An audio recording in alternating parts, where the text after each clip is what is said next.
شنو هاد على ناس عراك؟ لا والله من هاي؟ رايحين على باب الله. شنو هاي؟ والله هاي السكه مال برده.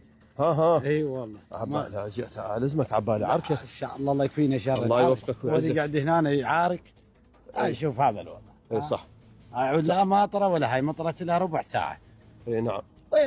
اشتكي بس لله والنعم بالله. بس لله. الله يوفقك. لا تقول لي ناشد فلان وفلتان. والنعم بالله. بس الله سبحانه وتعالى. والنعم بالله. يباوع على هاي الناس. نعم. هاي العالم اللي نشوفه. اي نعم. لا هم لاجئين. نعم. لا هم جاي من غير دوله، هم لو جاي من غير دوله هم كان حطوا لنا خير. شوف وضعيه هاي. ما هاي زين اليوم. هسه هذا ابو التك تك هاي زين. هاي شوف.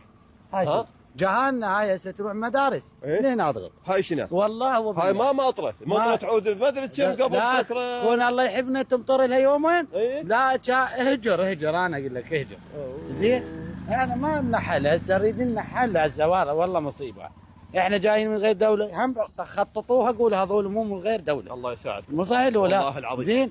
الله يساعدكم، الله يساعد الاطفال، الله يساعد هاي المرضى، الله يساعد النسوان. اسالك بالله مال الانتخابات ما ظل مسؤول ما جه هنا. هاي المنطقه هنا برقبتي ها؟ زين هالرقبه هاي ما الله يحاسبها. لا شوف ابو من؟ انا ابو مصطفى.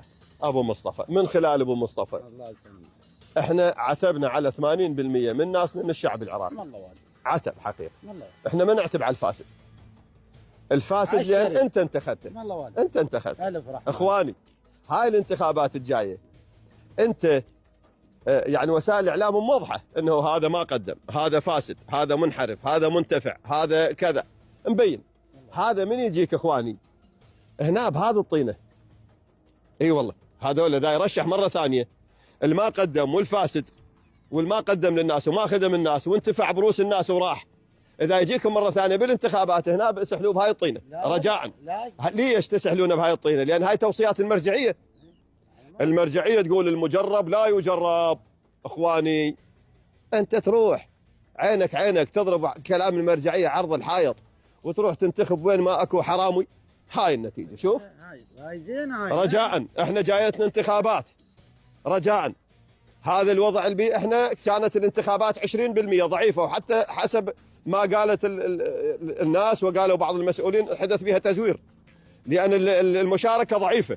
اخواني جايه انتخابات بشهر العاشر ربما اقل، اكثر من العاشر ربما. نريد الانتخابات كل الشعب العراقي يطلع ينتخب بدون استثناء، ولكن نريد ينتخب الشريف. اخواني الان بعض شيوخ العشائر جاي يرتبون ويحثون بعشائرهم ويرشحون. لا تنتخب شيخ العشيره،